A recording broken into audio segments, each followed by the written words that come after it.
Hello! Hello. It's us again. Yes, he's Deco. And he is Lewis Moon, or the Moonstar. I thought I beat you to it this time. I always do that bit, don't I? Yeah. Welcome to another Doctor Who Time and Space. Oh, another. Yeah, another. It's our 111th show. Crumbs. We've actually only just finished recording the second episode of Behind the Sofa, so we've gone pretty much straight off the back of one, straight on to the next one. So a lot to fit. We've got a shorter amount of time today than we normally have, so quite a lot to fit in. Yeah, but hopefully we'll be able to have quite a good chat. Got a good chat with you. So, what have we got on the show today? So we have Judge My Tenure on the 11th Doctor, played by Matt Smith. We'll have some Doctor Who news and views. We have our review on Attack of the Cybermen. We'll be pressing the magic randomizer button. We'll be playing Who to Face. And we'll have some fun facts. Yes. I think that's pretty much everything, isn't it? Yes. Fun. We did that very professionally. As if we're professional presenters. Yes.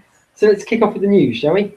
Let's start with the news which everyone's talking about this week, and that is some news on Series 9. Rigsy returns in episode 10. Well, so can you remind us who Rigsy is? We'll just read this article. Okay.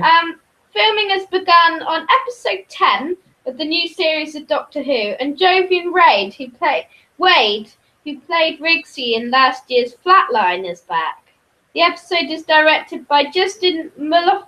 Oh, I always have to pronounce this. Yeah, I leave it to you. Milotonikov? Yes. I always have to pronounce that name. I've pronounced it before. And written by Sarah Dollard, whose previous credits include Being Human and the BBC's acclaimed spy drama The Game. Haven't seen that, but Being Human, quality. So, Rigsy, he was the graffitiist in Flatline. That's right. What do you think of him returning? It surprises me, actually. I never saw him as being anything other than a one-episode character. Yeah. What about you? Does it surprise you? Yeah, it does. Would you have liked any other characters from that episode to return? If I was picking characters from season 8 that I wanted to return, he wouldn't have been one of them. That's not to say that I didn't like him, because I thought he worked very well in it, but I'd much rather see a return of, say, Journey Blue or Perkins. Well, I'd like to see a return of Perkins, but I just reflected on his acting the other day. You thought it wasn't very good. What about the two that were in the one with the teller in it? Time Heist. Time Heist, yeah. Sai and Saber. Yeah. Yeah. Because they would be worthy of return. But as I say, it's not to say that Rigsy isn't worthy of a return. It was certainly Flatliners was a very good episode, wasn't it? So let's see. Sarah Dollard commented, "Getting to play in the Doctor Who toy box is a dream come true. It's a total honour to contribute a show that has brought me such joy as a fan. However, writing for Peter Capaldi and Jenna Coleman has presented a serious problem. Some days I've been too excited to actually sit down and type." The episode sees the return of Jovian Wade as Rigsy, the young graffiti artist who helped save the world in Flatline. He'll be reunited with the Doctor and Clara in this new adventure, although how and why he finds himself mixed up with the time-travelling heroes is currently under wraps. The guest cast for the new series includes Maisie Williams, Rochelle Gomez, Rufus Helm, Paul Kay, Jay Griffiths, and Rebecca Front, who we announced last week, the Thickbit person. And you can see in the show notes, if you click on the article which says about Rigsy, then you can see Sarah Dollard talking about writing for Doctor Who and Series 9. Excellent. The weird thing about that is you mentioned about the various people that have been announced, and you mentioned Paul Kay.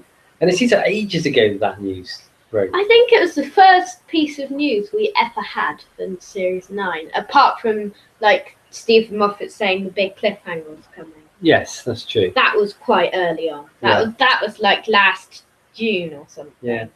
But no, May. it seems like a long time ago, doesn't it? But yeah. Any more news from that item? We'll just see some comments. Okay. Uh, What did other people think of Rigsy?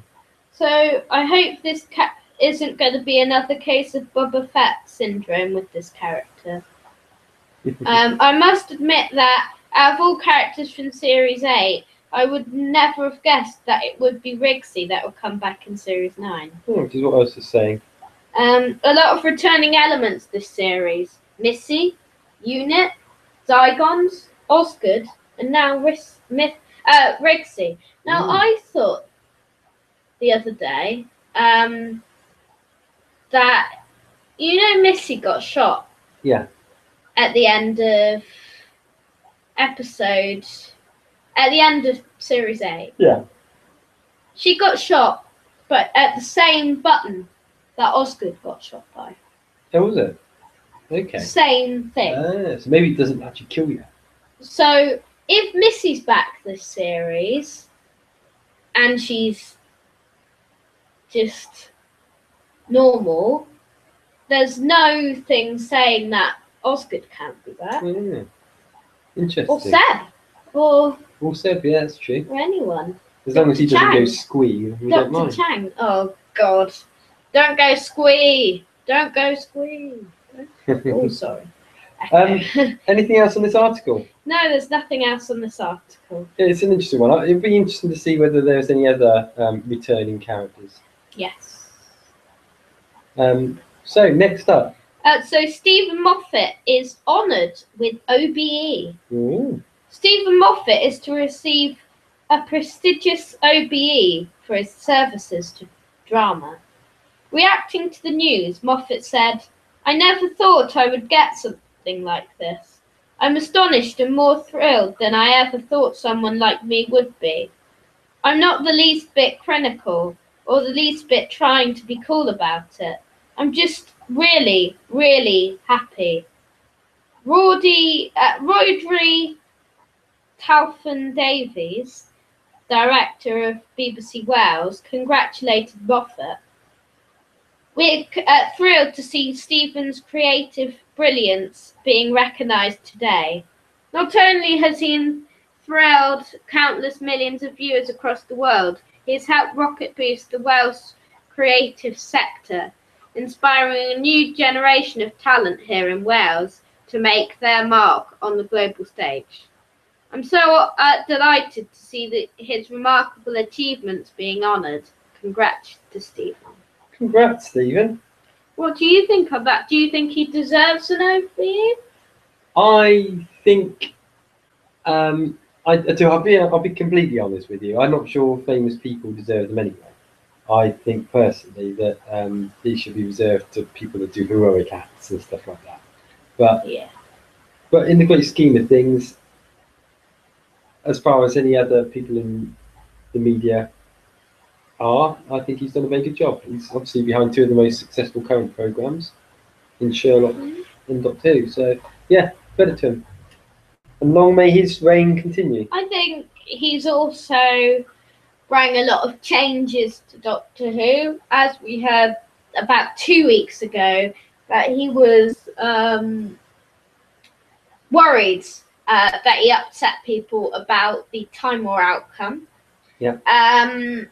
And he has brought the War Doctor into it. He changed the Master into a woman. You just think that the Doctor Who showrunners have a lot of freedom in change. I think actually also he was probably responsible for bringing a dark age back to Doctor Who. Because let's face it, some of his episodes, even in the Russell T Davies era, were some of the darker ones, weren't they? Yeah, like certainly Blink. Yeah, Silence in the Library, Empty Child. Yeah, Empty Child, perfect example. So I think that's one of the things he's really added to it. He's made Doctor Who scary again. He has. Yeah. Any comments that you want to read on this one? Yes. Okay. What about an award for Tom Baker and Peter Davidson? Someone says, "Congrats to the Moff. Well earned, truly well earned. Wow, that's fantastic news. So pleased. Well done. Very well deserved. And someone says, wow, I wasn't expecting that, but he is fantastic at his job. I wonder why RTD didn't get one. Well done, Stephen. And I did award him a big lump of cheese. and finally, congrats, Stephen. Well and truly deserved. Excellent. So that's the OBE story. What do you think about him having an OBE? Yeah, I think it's nice to nice to see. Do you know why Russell T Davies never had an OBE? I don't think it's. No, I'm not going to say that. I just don't think. I don't know. I don't know. I stumble. I stumble and I fall, and I eventually decide I don't know. Do we have any other news? Yes. Save me. Save me. A few weeks ago, we announced the Kate Stewart, the Unit Adventures, the new series. Yes. With Kate Stewart. This is on Big Finish. Yes. Yeah. The audio adventures. I won't show you the picture. Big Finish have revealed who will be joining Kate Stewart in audio spin-off Unit, the new series. You can guess who it's going to be, can't you? I'm going to guess. Can I? Yeah. Is it Osgood? Yeah. Yeah. First Ingrid Oliver will once again reprise her role as Osgood. So that means she could still be alive. Yeah. And there's her. Oh yeah. Well, you obviously can't see it at home, but she's got blood on her. Interesting. I'm really glad though that they're taking this step of making some unit audio adventures. I think that's really, really good. Really, so we've never really thought about this one before, but actually, I don't think we have anyway.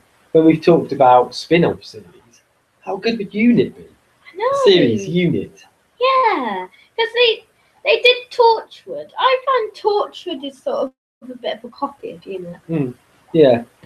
The way I look at it, I mean, Unit could actually be quite a sort of like a spooky sort of program, with them dealing with stuff which is unexplained. I can't remember what Unit actually stands for. Can you? Unified Intelligence Task Force. Okay. So you could do that. It was stuff with a bit like what you won't remember it, Lou, but there used to be a program called the X-Files, which dealt with investigated and ghosts and aliens, particularly aliens and stuff. It could be something like a British version of that, maybe. Yeah. Yes. Sorry, I interrupted your flow. So we're so happy to have Kate. Yeah, save it to the end of it, because I'll ask you something then. Okay. We're so happy to have Kate and Osgood joining us at Big Finish, says producer David Richardson.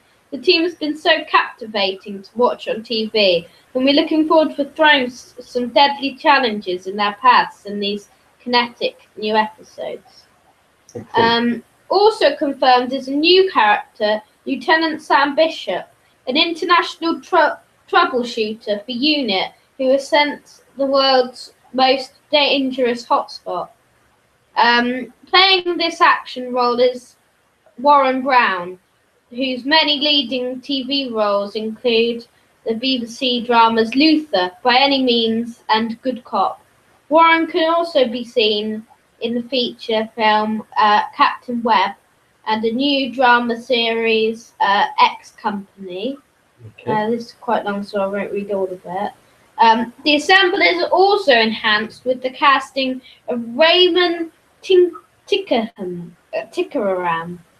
as Colonel Shindy. Raymond is also known for many recent TV series, including Stella, Fortitude, Game of Thrones, and Happy Valley, and films including Jupiter Ascending and Dragonfly. Finally, the role of loose cannon unit officer Captain Josh Carter is played by James Joyce, who has appeared in many Big Finish productions, including Charlotte Pollard, as well as TV shows such as Downton Abbey, The Musketeers, and Holby City. Fantastic. In Unit Extinction, Kate and her team confront an alien invasion by the Nesting Consciousness and its army of plastic autons. The box set is released doesn't make sense. The box set is released. It's missed that letter. It's released in November 2015 and is available for pre-order. 3 further unit releases will then follow at 6 monthly intervals. Oh, brilliant. Should we play the trailer? I don't think we can. I don't think it'll work very well on here. No. But no, I really love that. BBC, come on. Give us a unit spin-off. We'd love that. Yeah. Let's hear some comments, should we? Yes. It won't be the same without the Brigadier, but his daughter, story-wise, is just as good. I can't wait for this. I'm really looking forward to this arriving in November, and as it will be my first Big Finish audio. Is it just the one in November that is called Unit Extinction? All the other 3 have different names. A small advisory appearance by Benton or Mike Yates would have been nice, or even Joe Grant. And finally, while it's lovely to have Osgood give the poor girl a first name already, alongside Kate, I was hoping for some of the older unit personnel from the classics and or other Big Finish audios. I hope to find out more about Osgood's character. I think so as well. Actually, funny enough, out of all of the Big Finish productions that we've seen and heard mention of, this one actually excites me more than most. I think if I was going to listen to one, it may be this. Yeah. How do you think it compares? Which? I know it's a bit of an aside, but out of all the Big Finish stuff you've heard about, which one would you be drawn to? Do you think? There's been a lot of popularity about Dark Eyes. That's the Paul McGann one, yeah. Yeah. Yeah. Okay. Would you want to watch that one? I would, but I'm sort of drawn by this unit the extinction one. Yeah, the unit ones are quite good. Yeah. I think I think I'll look forward for that. Will they fight autons in all of them? I don't know. Stories. Maybe, I guess. Yeah. Yeah. So, do we have other news? So, when will Series 9 of Doctor Who air? When will Doctor Who hit our screens this year? That's the question, and earlier today came a possible answer. Doctor Who producer Nikki Wilson wrote on Twitter, "We'll be back in September," in response to a fan question on the matter. However, the tweet was later deleted, so either the news wasn't meant to be out yet, or the schedule is still to be finalised. Last year, Series 8 began 23rd of August, which neatly coincided with the late summer bank holiday weekend. If the show were to follow the same holiday this year, we would be looking at Saturday the 29th of August. Or perhaps Wilson was correct all along, and it will be a little later. Time will tell. I think it will be at least 1 week later than that. Because I think last time they discovered that a lot of people were out because it was the bank holiday Monday. So the viewing figures weren't as high as it would have been otherwise. Yeah. So I think they might go for, I think it might be first week of September. Okay, yeah. Yeah, so, but either way, it was quite high though. It was 10 million, 11 million. I know it was, but it was not as high as they would expect for like a new Doctor, I don't think. Oh yeah. I might be talking rubbish, of course. No, I think it's still high. Yeah.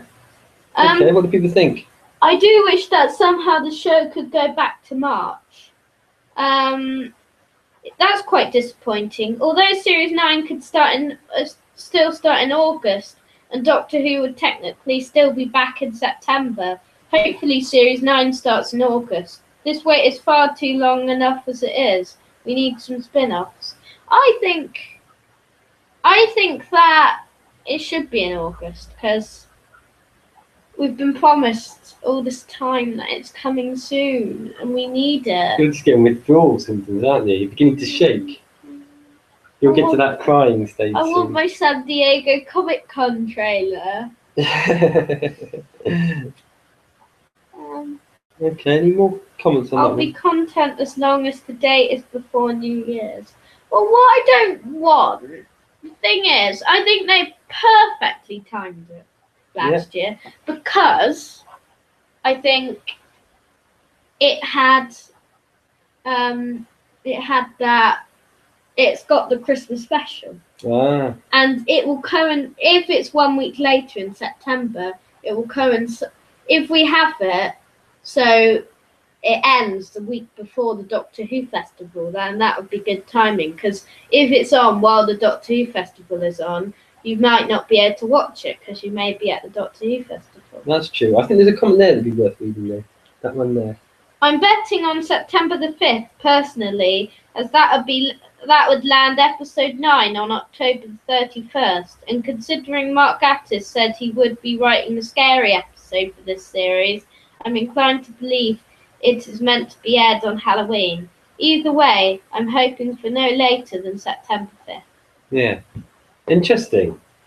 Okay. How are we doing on this news? Have we still got more? Yes, we have. Amazing. The news is flowing like a river of updates.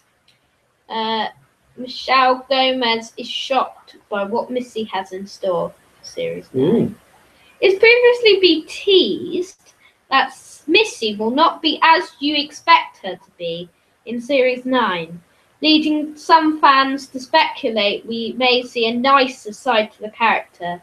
However, Michelle Gomez has stated that she will still be up to no good and admits that she was even shocked by her actions. Speaking to the Daily Record about the Series 9 opener, she said, "I can't tell you much. I'm too much of a fan of the show to spoil the fun.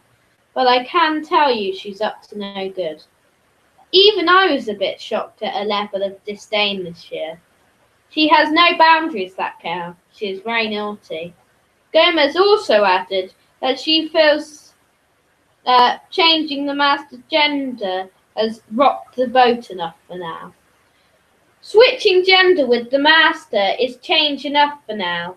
We Whovians are a loyal bunch and don't like too much change. I feel like I've rocked the boat enough for now. Let's not sink the whole bloody ship. So, do you like a change or do you not? I think as long as they stick close to the key points of what we'd expect from Who, then I don't mind a little bit of change. And in a If few it changes. weeks we will do that feature where we'll say what needs to be in a good Doctor Who episode, Yes. and maybe if it changes, what you would do. Yeah, okay, we'll come on to that one then. I thought, going back to Rigsy, I thought Shauna would be more likely to return. Yes, Shauna's another one, isn't she? I don't like her, it's just Yeah. I thought she would be popular. I did like her. I'd be happy to see her come back. But what do people make of this article? What's the general consensus? I don't know why people are upset about the Master Missy changing genders. Doctor Who, the show, is very much based off of change. Yeah. I would argue the Master does in fact have one boundary, and one only, survival. The only thing he'd never do is commit suicide without some kind of an escape plan.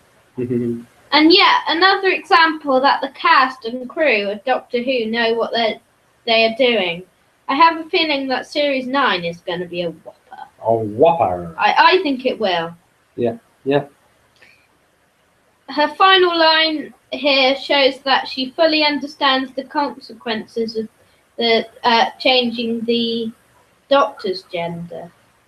Yes, Does that's that mean true. the Master or the Doctor? No, it means the Doctor. What they're saying Okay. is that she understands that it's a big significance changing the Master from a man to a female. So she definitely, therefore, would appreciate how hard it would be for people to get to grips with the Doctor becoming a woman.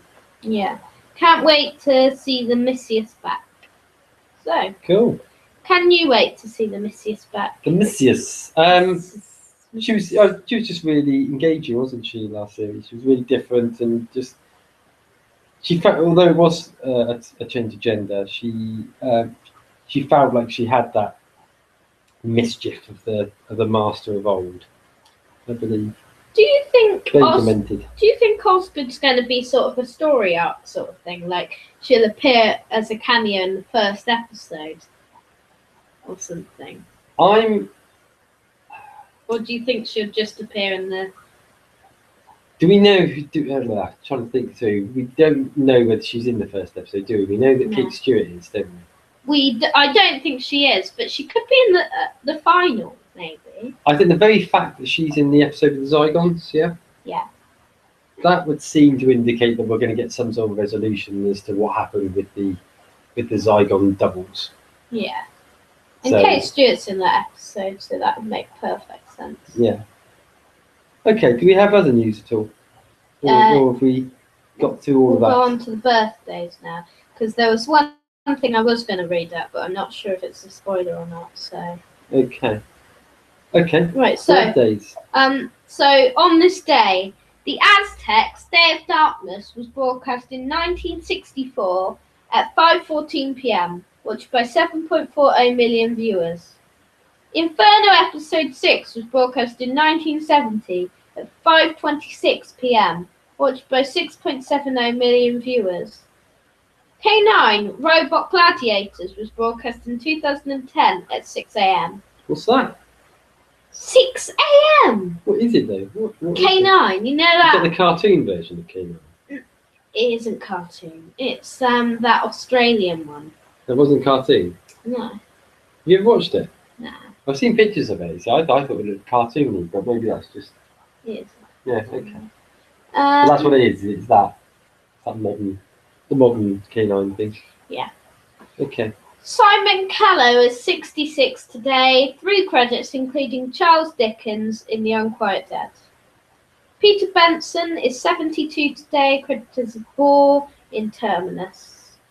Gary Watson is 85 today, credited as Arthur Terrell in Evil of the Daleks. And Leonard Graham would be 87 today, credited as Darcy Tranton in Daleks Massacre.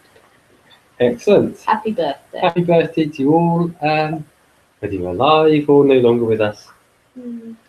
So, that's the news. Yes, we'll just go on to funny Fun facts. I just need to load it up. But, do you think we've had some good pieces of news? And what do you think overall of our pieces of news? I think what's good is that we're beginning to get a sort of clearer idea of what's coming in the next series. Still a lot of questions, and I guess these questions will stay until such a time as the episodes are actually on, won't they? But it's good now that the filming schedule looks like it's slowly drawing to a close. So we're getting sort of a few hints over most episodes. We still don't know much about episode 9. Yeah, we don't know anything about episode 9, do we? We don't know anything about We're sort of assuming that's going to be the Mark Gatiss one. The only episode we don't know anything at all about. Yeah, because it's not officially announced that that's Gattis's episode, is it? It's just an assumption on the basis that he hasn't been mentioned yet, and yet we know he's writing something. Because we know he's writing something, and that's the only episode where the writer hasn't been confirmed, so it's obvious that he's going to. It's got to be, hasn't it? It's like one of those little puzzles you get in a puzzle book where it gives you all the numbers bar 1, and you've got to work out the codes based on it. Yeah. So, Marshall, what fun facts do you have for us? In the first draft of An Unearthly Child, it is strongly implied that the Doctor wants to kill his companions, Ian and Barbara. Is it? Shouty actor Brian Blessed turned down the role of the second Doctor. Wow, that would have been weird, wouldn't it? Brian Blessed.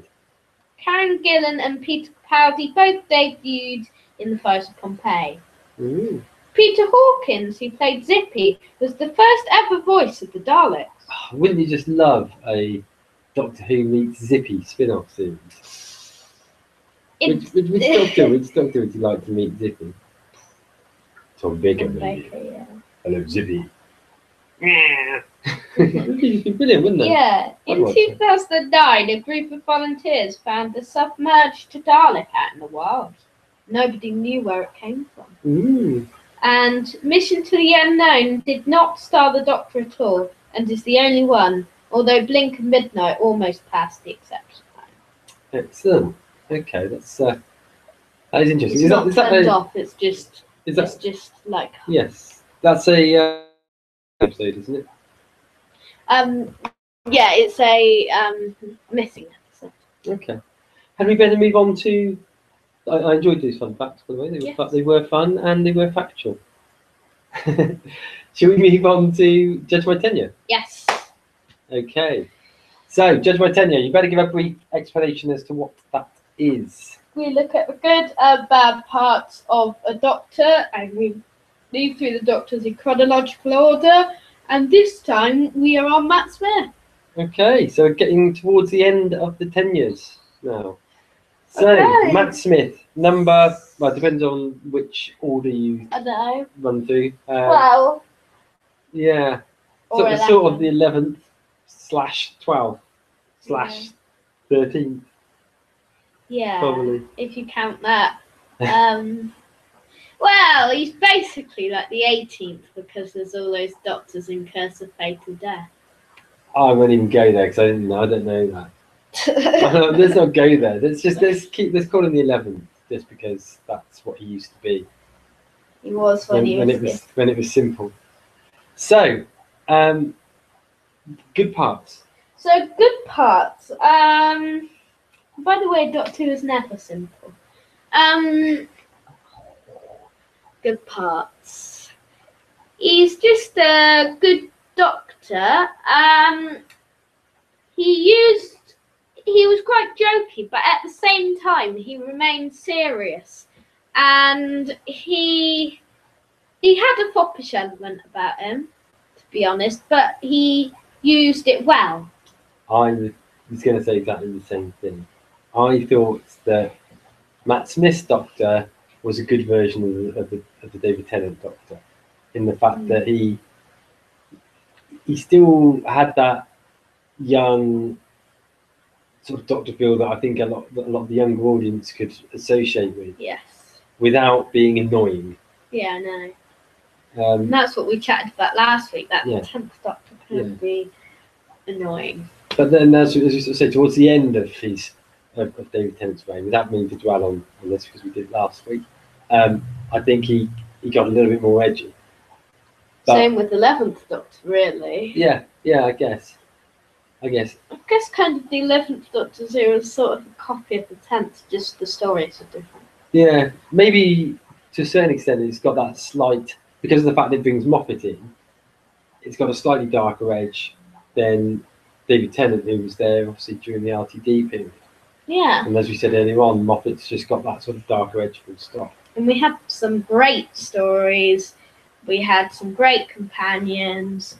We had a great Doctor in all these years. Mm-hmm. Yeah. I think the other thing I really like about Matt Smith is he managed to bring back an essence of early Doctors, even though he was younger. And I think in particular, Patrick Troughton. He's got I don't know what it is, because Patrick Troughton was obviously very, oh dear, oh no. He felt quite sort of fallible, but I don't think it's the same.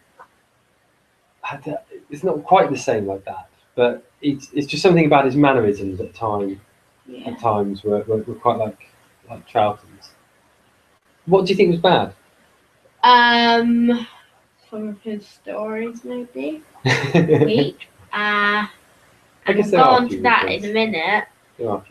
And sometimes he could be a bit foppish. He could. I think at times he was a bit too over the top. Yeah. Yes. But I think it's very similar to a point I made last week when we were talking about the 10th Doctor, which was that you don't realise how over the top he is until you watch Peter Capaldi and his portrayal of the Doctor, which really brings it home because his is far more edgy.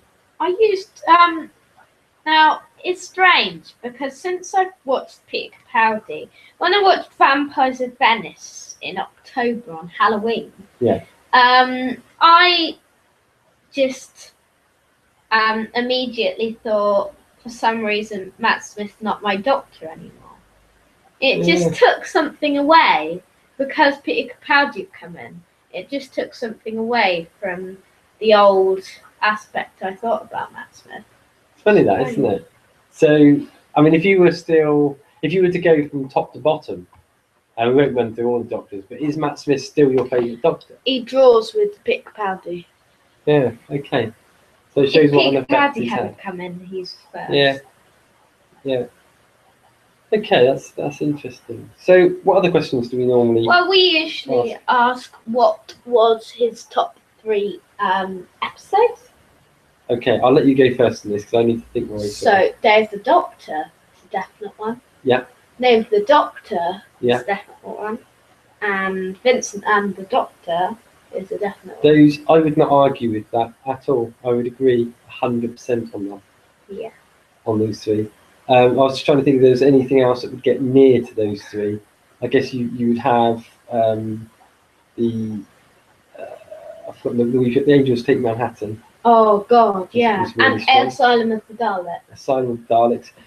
People will always go on about the 11th Hour, which I think is good, but I personally I don't think it's as high as people say. Yeah, but that's only our opinion. That's only opinion, and we still like it. Yeah.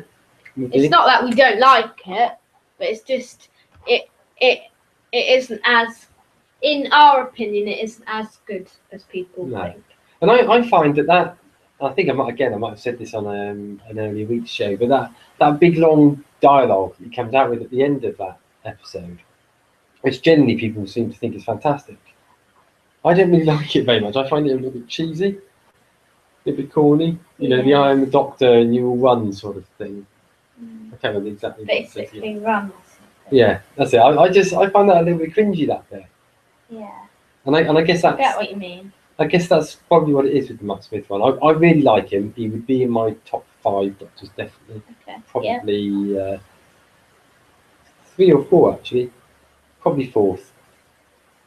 Is he better than Patrick Troughton? No, I think probably it would probably go Tom Baker, Peter Capaldi, Patrick Troughton, Matt Smith. Okay. I think. Fair.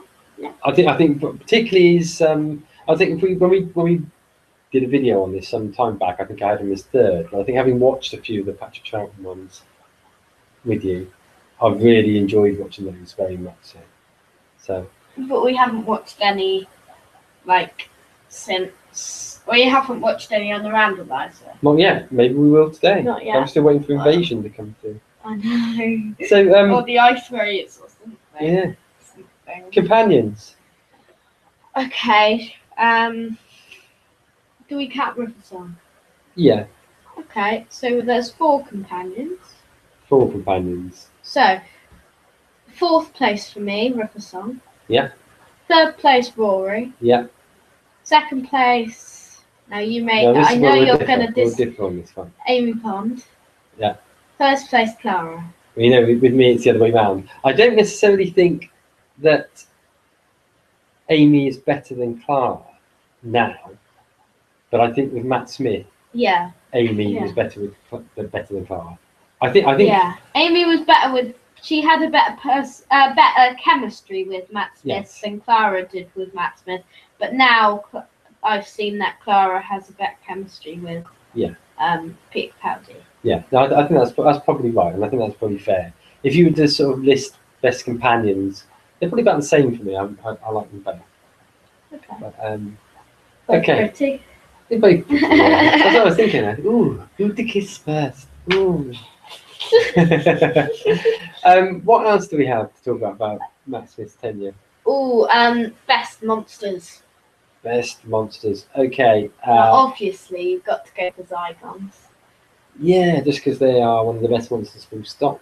Whisper Men in Great Intelligence, maybe. Yeah. The Whisper Men.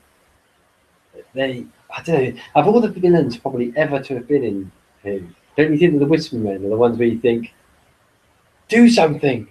You know, you want them to come back and be in it and have a stronger, more pivotal role, because they were creepy in it, and you thought that they could do far more than what they actually have. And they're probably as scary, or if not scarier, than the silence. Yeah.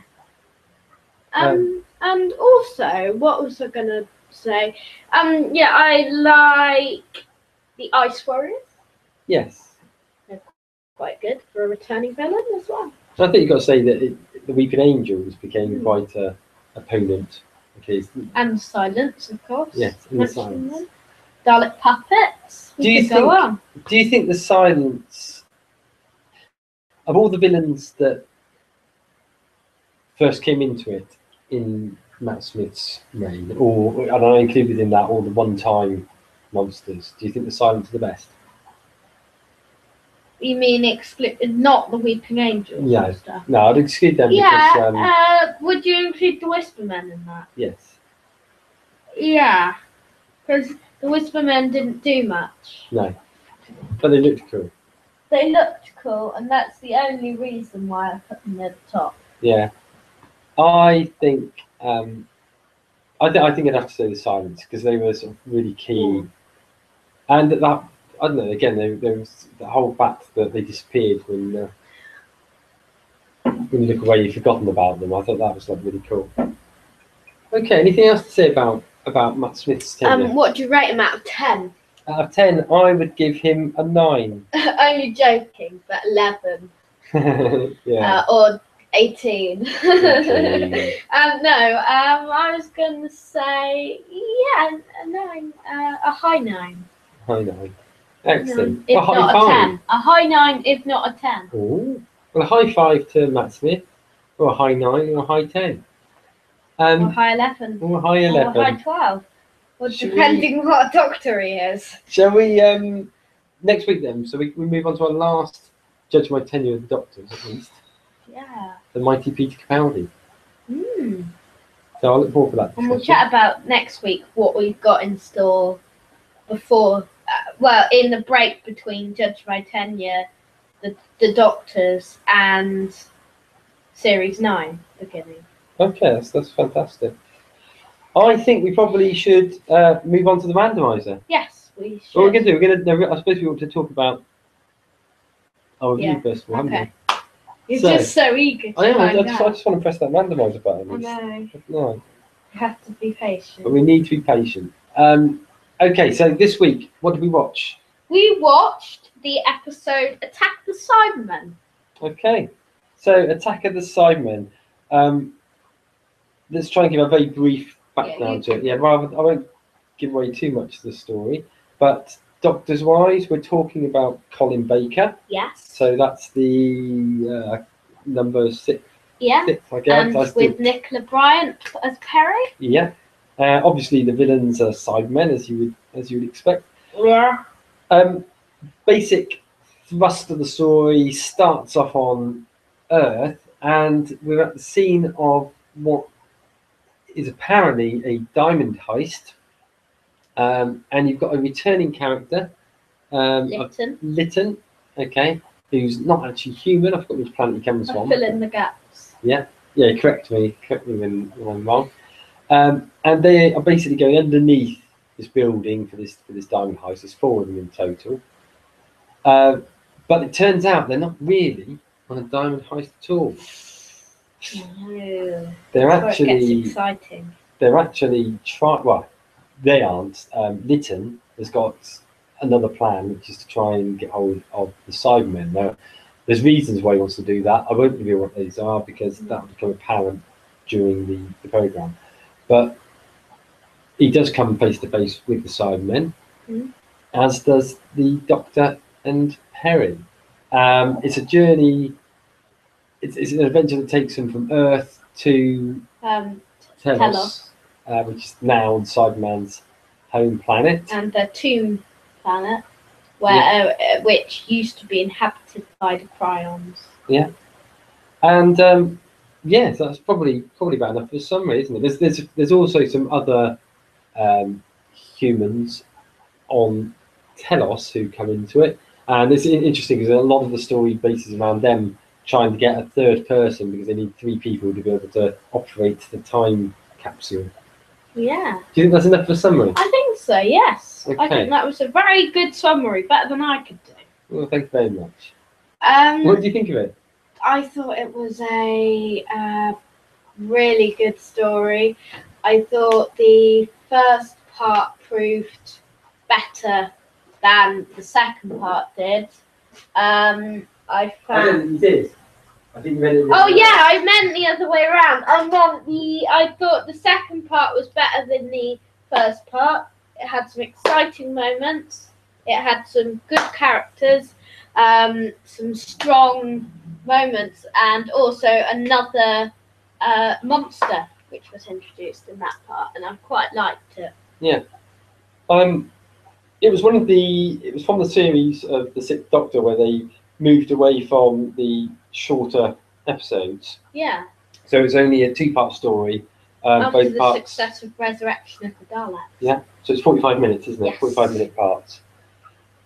Only the second story with Colin Baker. Yes. So- After Twin Dilemma. It follows the much criticised Twin Dilemma. And I get why.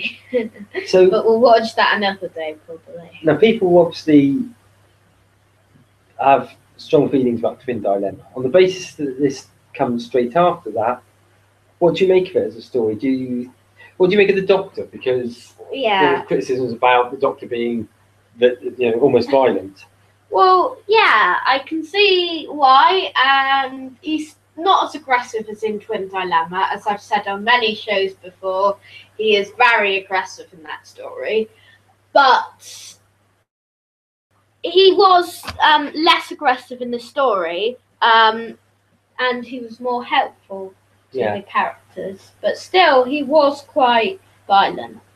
How do you think the Cybermen rate in comparison to other stories we've had with the Cybermen?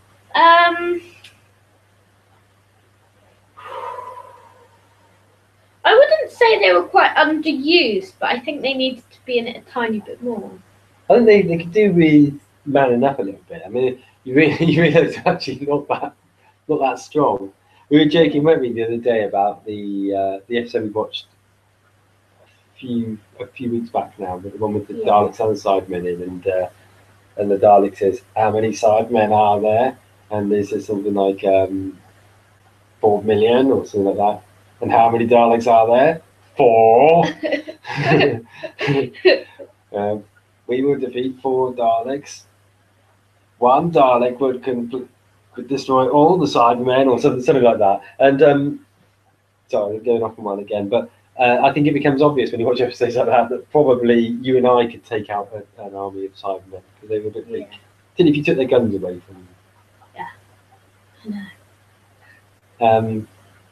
And they're not as scary as Yes, they're not. So they're not as good as they were in the 1960s or 1970s. Yeah. Or in Earthshock. Yeah. What did you make of Perry? Do you like Perry? Yeah. She's alright. She now ties with Leela in Companion's most scene. Certainly, in terms of our randomizer, that's the case. What about the supporting characters? Who was it again? Oh yeah, they were good. Litton was good. I really like Lytton. I mean, you said he was in an episode previously. Resurrection of the Daleks. Okay. Another 45-minute one, but the fifth Doctor. I don't remember that. I probably saw it at some point or other, but I don't remember it. And so I can't remember Lytton from that. But actually, I really liked his character. Yeah. He had that sort of... You didn't trust him. It reminded me a little bit of Turlo in that sort of semi-good, semi-bad feel about him. Yeah. And he was just after Turlo. Yeah, right, okay. In an episode of Turlo. Okay. So, yeah, maybe that was a theme that they were trying to get at that point. Yeah. And I'm actually, funny enough, when we talk about sort of future companions, I like the idea. I'd love to see a future companion of the Doctor's, again, be not completely good. Yeah. I think, sort of like a real sort of dark side to one of the companions. Yeah. Yeah, that'd give a little bit of variety. So should we move on to the scores before the randomizer press? Yes. So, what would you rate the character development? Character development, I guess what you could say is that whilst you don't get too much character development in the classic series, not to the same extent as you do now, what you did see is the Doctor beginning to get used to his regeneration and his new character. Yeah. That's probably the so more character development than most classic stories. Yeah.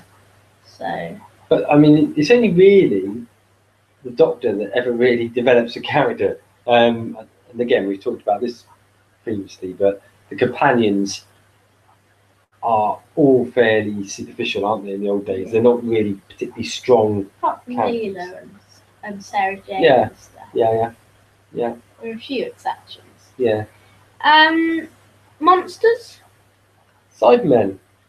Gotta love the Cybermen. I do love them. Right. When I was growing up, the Cybermen were my favourite Doctor Who villains. I always got excited when they were in it. Yeah, quite high. Yeah. So yeah. Excitement. I thought the ending, I think the second half of the second part was really, really exciting. Yeah, it was. And the battle at the end, I think, is really good. Yes. Yeah. Pace. Good pace. Yeah, it's a good pace, I think. Have I got to give a score for pace? Yeah. I'll give it an 8 for pace. And overall? Overall, I'm going to give it a 7. Okay. What do you think out of 10? Yeah. Low 8, high 7? Yeah. I liked it, but there's a lot of episodes I liked a lot more.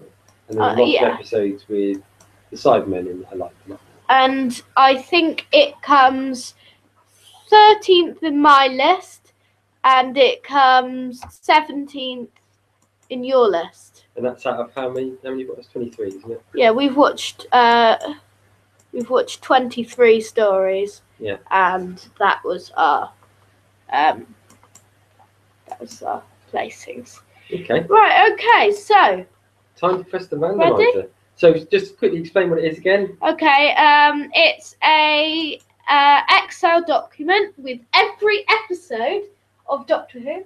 Excellent. And we click it and it randomly chooses us a story. Ooh, what story is it going to bring us this week, Mr. Boone? Press the button.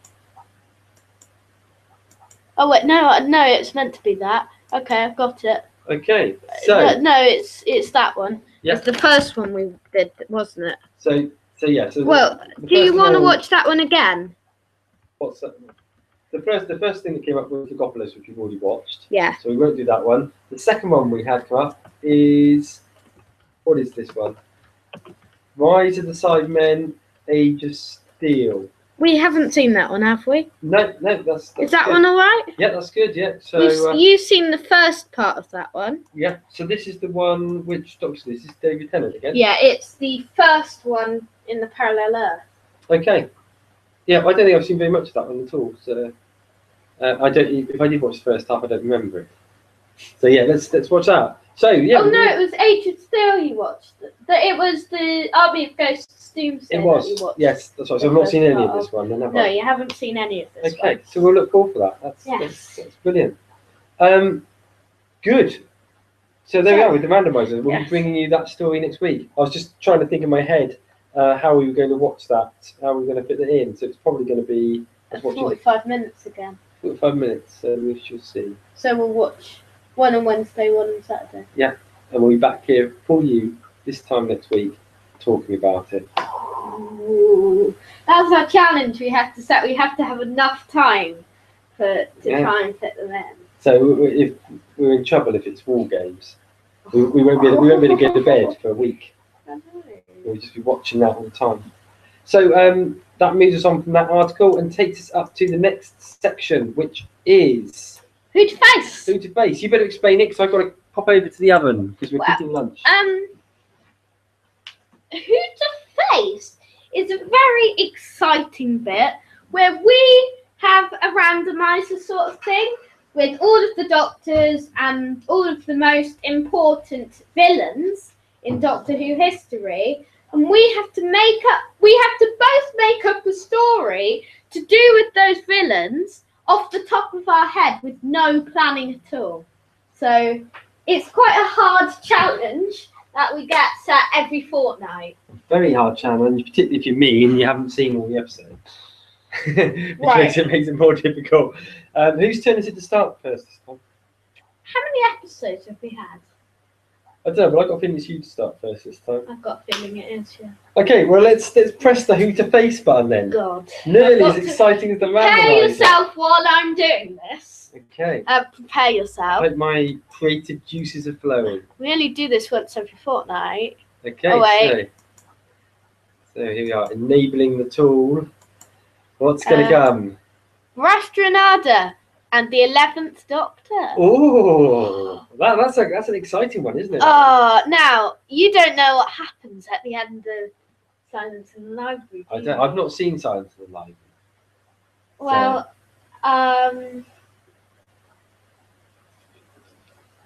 you might say something different than me if you do, because do you want me to tell you what happens to the Rastranada? Just tell me a story. They don't die or anything. It's just there's something that happens to them at the end. Okay. And if I do the story, then I might spoil it. Don't worry, it doesn't matter. Do you want to know so you can? Just tell me the story anyway. You're going to make out. And, okay. And it may mean I guess what's happened, but I may not. So. Okay. If not, should I tell you or not? No. Okay, good. So, it's in a bank. It's actually the bank in Time Heist. They've gone back there, but it's the first time they've ever been there. And it's the Doctor and Alice, who is the companion in the Doctor Who Titan comics, the 11th Doctor Adventures. They visit the planet. They visit that planet and they discover that, I'm going to have another villain as well as the Rastranada, that the Yude are working there. Okay. And it's all set up by lots of aliens. Yeah. The Rastranadas are the head of it.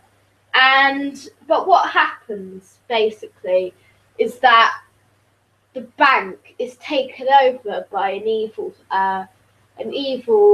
being, and it takes over the Rastranada, and that's called I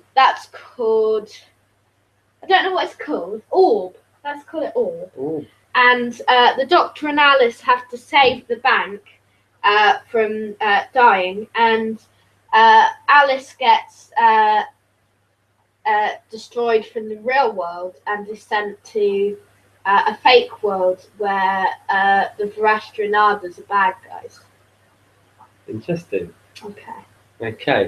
I'm just quickly thinking mine through in my head. Okay, so it's 11th Doctor and Rastranada. This is following on from. It's going to be an in-between story in between the loss of Amy and Clara. So are you going to have the Doctor on his own? It's just going to be him on his own, I think. Paternoster Gang or Alice or no, it's just going to be him on his own. No, actually, I think he will have a one-off companion. Or Jess Conan. I wish I could put Jess Conan in there. He's going to have a one-off companion who's called Susie. Okay. And basically, there's been reports of ships going missing. And it basically is going to link in with the Bermuda Triangle theory. Okay. So there's ships going missing, thought to be either the Bermuda Triangle sucking them into the sea, or pirates. I think what actually happens is that Susie's family have gone missing, and she's searching for how to try and locate them, try and build up some money for a ransom, because a ransom note comes through to her. As it happens, there are pirates, and they have got her family. But whilst they're approaching the pirates to try and rescue the family, there's an attack from out in the Bermuda Triangle from Basta Narada. So actually, it was the pirates were there and they were kidnapping people. A lot of the disappearance has actually been through the Basta Narada. Yeah. And you know what they do, don't you? no, not really. No. When they go through, when Could be a you big flaw in my story. when you touch their shadow, Yeah. basically you die. Okay, that's fine. That can happen. Okay. Okay, so they board the pirate ship. The pirates are all killed when they touch their shadows. You noticed there's something wrong about the story, but it's alright. There might be lots of things wrong with it. And eventually, I'm not sure how, but the Doctor will and Susie will find some way to force Basta Narada back down the Bermuda Triangle, and the Bermuda Triangle will disappear. So that's always been just sort of like a portal into another world. And it's going to be called Ransom. Right, mine is going to be called.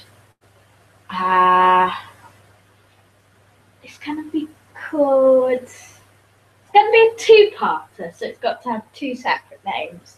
So it's going to be called.